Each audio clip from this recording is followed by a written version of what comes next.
আমাদের পূজা পাঠ বিষয়ের মধ্যে আরেকটা বড় ভূমিকা থেকে যায়, যার নাম হলো আরতি করা। ভগবানের সেবার মধ্যে একটা বড় পাঠ। আরতিতেও ভগবানকে সন্তুষ্ট করা সম্ভব, বিধানও তো তাই লেখা হয়েছে। শাস্ত্রের মধ্যে যেভাবে বর্ণনা করা হয়েছে, ধূপ, দীপ, জলশঙ্খ, কর্পূর, পুষ্প, চামর, পাখা, তালপাখা, এরকম ভাবে বিভিন্ন দ্রব্যের দ্বারা ভগবানের আরতির কথা উল্লেখিত আছে আমাদের শাস্ত্রে। বিশেষ করে এই আরতি একটা বড় ভূমিকা। আরত্রিক করবার একটা বিধানও আছে।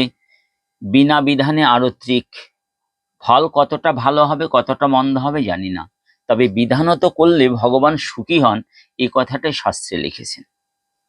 আমি বরাবরই একটা কথা বলি, আমাদের হরিভক্তি বিলাস গ্রন্থে যথেষ্টভাবে তার বর্ণনা দেওয়া হয়েছে। বিভিন্ন সাধকরা বিভিন্ন গ্রন্থ পুঁথিতে তারা তাদের নিয়মগুলো লিখেছেন, কিন্তু সেটা হয়তোবা হরিভক্তি বিলাস থেকে সংরক্ষিত। তো যাই হোক, তারা যদি উল্লেখ করতেন আমি হরিভক্তি বিলাস থেকে এই কথাগুলো পেয়েছি তাই লিখেছি, তাহলে বেশি ভালো হতো। কেননা আমাদের শাস্ত্র বলছে প্রামাণিক গ্রন্থ ছাড়া তা করা উচিত না। যা প্রামাণিক গ্রন্থ অর্থাৎ ব্যাসকৃত গোস্বামীকৃত গ্রন্থ ব্যতিরেক আমাদের এগুলো করণীয় অবশ্যই উচিত না। তো যাই হোক, আজকের আমার এই পূজা পদ্ধতিতে এই আরত্রিক বিষয়ে দু চার কথা বলবো। কথাটা মন দিয়ে ভালো করে শুনবেন। ভগবানের যখন আরতি করবেন না, প্রথমেই প্রত্যেকটা দ্রব্য শুদ্ধিকরণ করবেন। ধূপ, দীপ, যা আছে নৈবেদ্য আদি যত কিছু আছে সবাকে শুদ্ধিকরণ করুন। একটা বিষয় আছে, বিনা শুদ্ধিতে আরত্রিক আমাদের নিষেধ আছে। যেমন তুলসী বন্দনায় একটা প্রার্থনাতে দেখা যায় যে ধূপ, দীপ, নৈবেদ্য, আরতি, ফুলও নাকি বড়খা বড়খানি, যদি তাতে তুলসী প্রদান না করা হয় তাহলে সেই সব দ্রব্যের শুদ্ধিকরণ হয় না। অতএব যদি কেউ শুদ্ধিকরণ মন্ত্রাদি, ধূপ দীপের মন্ত্রাদি যদি নাও পারেন, অন্তত তুলসী দ্বারা তার শুদ্ধিকরণ করে নিয়ে তারপরে আরতি করবেন। তাহলে প্রথমে আরতি কার করবেন? প্রথমে যে আরতিটা করবেন সেটা হলো ধূপের দ্বারা। ধূপের দ্বারা একটা বিধান দিয়েছেন। ধূপের দ্বারা যে বিধানটা দেওয়া আছে, ধূপটা যেন ভগবানের থাই দেশ, উরুদেশের ওপরে যেন না ওঠে। চরণ থেকে উরুদেশ পর্যন্ত ওই ধূপ দ্বারা আরতি করবেন। এবার ধূপ বললে আমরা কোন ধূপের দ্বারা? আমাদের শাস্ত্র বলছে সুগন্ধিত ধূপের দ্বারা। আমরা বনস্পতি ধূপ নিয়ে আসি, সেই ধূপের দ্বারা অনেকে আরতি করেন, একটু অঙ্গার করে নেন, তার মধ্যে একটু ধূপটা প্রক্ষেপণ করেন। আমাদের শাস্ত্রে এটাকে নিষেধ করা হয়েছে। এইটা একমাত্র দেবদেবীর উপাসনার জন্যই ঠিক আছে, কিন্তু গৌর গোবিন্দের জন্য এটা প্রসিদ্ধ না। এই জন্য আগে আপনি সেই যাকে আমরা ধূপ শলাকা ধূপ কাঠি বলি, সেই ধূপ কাঠিতে অগ্নি দান করবার পরে তাতে একটু তুলসী প্রদান করবার পরে তারপরে সেইটা দ্বারা ভগবান আরতি করুন। কোথার থেকে? চরণ থেকে থাই দেশ পর্যন্ত। যখন চরণ থেকে থাই দেশ পর্যন্ত আরতি করবেন, কতবার দিবেন এটা একটা প্রতিবিধান অনেকে চান, কিন্তু সেখানে কোনো বিধান লেখা হয় না যে আপনি এত পাক দিবেন, এতবার দিবেন। তবে সাধারণত বলা হয়েছে ভগবানের প্রদক্ষিণ ক্ষেত্রে 4 পাক বিশেষ প্রয়োজন, 4 বারের কম করা উচিত না। বড় বড় গোস্বামীদের দেখেছি তারা হয়তো একটা পাক দিয়েই রেখে দেন, করেন না। তো যাই হোক, এইভাবে গৌরাঙ্গ, নিত্যানন্দ এবং রাধাশ্যামের সেবা করবেন। তারপরে সেই ধূপদীপটা গদাধর শ্রীবাস ভক্তদেরও তা একটু তাদের নাসাগ্রে একটু প্রদান করবেন। এইভাবে ধূপের আরতি হয়ে গেল। তার পরবর্তী যে আর আরতি করবেন তার নাম হলো ঘৃত প্রদীপ। আমাদের শাস্ত্র বলছেন যদি প্রদীপ দিতে হয় তাহলে ঘিয়ের যেন দেওয়া হয়, কেননা ঘৃত প্রদীপে ভগবান বড় প্রীত হন। ভগবানের মুখ দর্শনের কথাও বলা হয়েছে ঘৃতের প্রদীপ দ্বারা। তো যাই হোক, ঘৃত প্রদীপ হাতে নেবেন, শুদ্ধিকরণ করে নিয়ে প্রথমে প্রদীপটা নিয়ে ভগবানের মুখকমলে আগে দর্শন করেন, যেন আপনি মুখকমলটা ভালোভাবে স্পষ্ট দর্শন করতে পারেন। তারপরে সেইটা নিয়ে এসে বাম চরণের পাশ দিয়ে দক্ষিণ চরণে আগে 2 বার পাক দিন। মনে রাখবেন প্রতিটি পাকে অর্থাৎ প্রদক্ষিণে একবার করে অবগুণ্ঠন দিবেন, অর্থাৎ পশ্চাদে নিয়ে আসেন প্রদীপটা, তারপরে আবার আরতি করবেন। অনেকে অনেকভাবে ভাঁজ করে খুব সুন্দর করে ঘোরাঘুরা করেন। আমাদের এই ধরনের কোনো বিধান শাস্ত্রে লেখা হয় নাই। যারা করছেন তারা করছেন, তাদের নিয়ে আমার কোনো বক্তব্য নেই। তারা কোথায় বিধান পেলেন, কোথায় সিদ্ধান্ত পেলেন, অনেকে তুলে নিয়ে যাচ্ছে আরতি করতে করতে নামায় নিয়ে এসে। আমি জানি না এগুলো তারা কোথা থেকে পেয়েছে। আমি শাস্ত্রে যা দেখেছি তাই বলছি। প্রথমে দক্ষিণ পদে 2 বার প্রদক্ষিণ করবেন এবং 2বারই অবগুণ্ঠন করবেন, অর্থাৎ পশ্চাতে নেবেন। নেবার পরে বাম চরণে আবার যাবেন, আবার বাম চরণেও 2বার দেবেন। 2বার দেবার পরে 2বার তাতে সেখানে অবগুণ্ঠন দেবেন। দেবার পরে সেইটা নিয়ে গিয়ে ভগবানের নাভি কমলে প্রদক্ষিণ করবেন। কতবার? 2বার। আবার ওই একইভাবে প্রদক্ষিণ করানোর পরে ওই 2বারই অবগুণ্ঠন দিবেন। তারপরে সেই প্রদীপটা নিয়ে ভগবানের মুখকমলে 1বার প্রদক্ষিণ করাবেন। তাহলে 2 চরণে কয়বার হলো?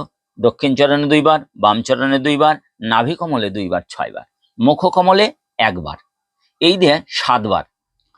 তো এইভাবে 7বার প্রদক্ষিণের পরে সেই প্রদীপটা আবার চরণে নিয়ে আসুন। চরণ থেকে সর্ব অঙ্গ পরিভ্রমণ করে চরণে এনে এসে 1বার অবগুণ্ঠন করুন। এইভাবে 7বার প্রদক্ষিণ করবেন এই প্রদীপটা।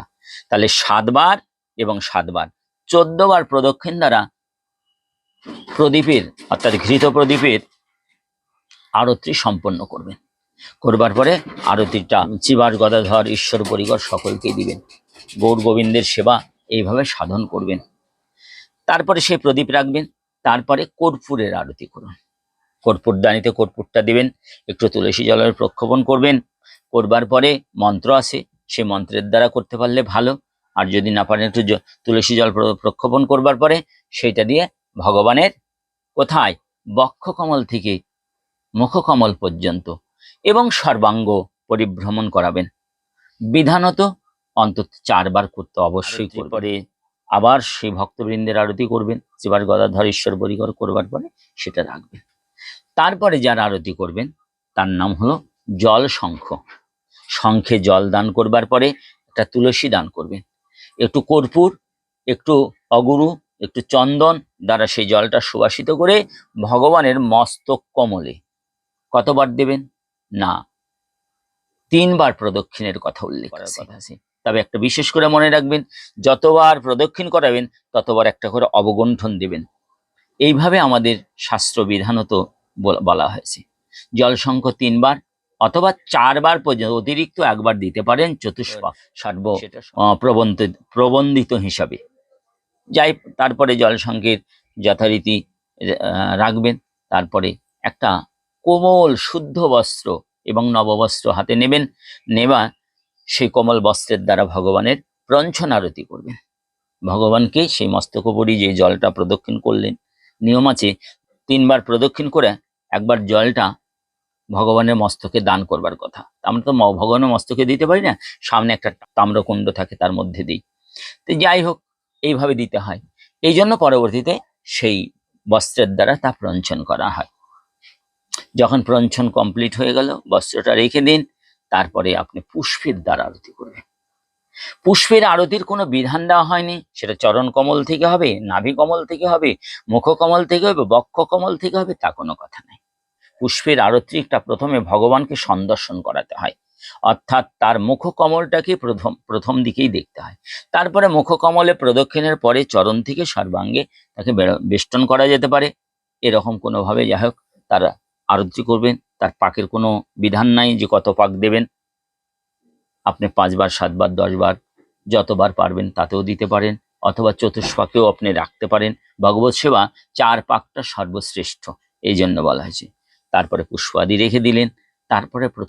তারপরে যেটা হাতে নেবেন তার নাম হলো পাখা। পাখা, তাল পাখার কথাই উল্লেখ আছে। আমরা বেশিরভাগ দেখি ময়ূর পুচ্ছের দ্বারা। হ্যাঁ, ময়ূর পুচ্ছের আরতি ব্রজে ময়ূররাই করে থাকেন। তবে এখন যেভাবে ময়ূরপুচ্ছ নির্মিত হয় সেটা বড় দুঃখকর। সে বিষয়ে বলতে গেলে অনেক কথা বলতে হবে।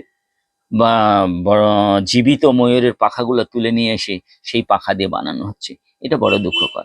এই জন্য ময়ূরপুচ্ছের দ্বারা আরতি করলে তাতেও ভগবান প্রীত হন। আবার তাল পাখার দ্বারা আরতি করলে ভগবান বড় প্রীত হন। এই জন্য তাল পাখার কথা হরিভক্তি বিলাসে বিশেষভাবে বর্ণনা করা হয়েছে। তাল পাখার দ্বারা আরতিটা করবেন। আরতি করবো অর্থাৎ সর্বাঙ্গ আরতি প্রদান করবেন। তারপরে প্রদান করবেন ময়ূরপুচ্ছ থাকলে ময়ূরপুচ্ছের দ্বারা করবেন। সর্বশেষ যে দ্রব্যের দ্বারা আরতি করবেন তার নাম হলো চামর। চামরটা যেন সাদা হয়, শ্বেত চামরের দ্বারা ভগবানের আরতি করবেন। ভগবানের এপাশ ওপাশ চারিদিকে ভগবানের সম্মুখে প্রঞ্চন যেমন সুন্দর করে করেন আরতি, তার বায়ু দান করবেন। সুন্দর করে আরতি করবার পরে তাকে আরতি বিসর্জন দেবেন। আরতি বিসর্জন মানে ভগবত চরণে অর্পণ করা। এইভাবে আরত্রিক কাজ সম্পন্ন করবেন। সংক্ষিপ্তভাবে এই আরত্রিক বিষয়টি আলোচনা হলো। সকলের কাছে প্রার্থনা করি যারা আরতি করবেন বিশেষ এই বিধানতই আরতিগুলো করবেন। জয় নিতাই, জয় গৌর হরিবল, জয় শ্রী রাধে।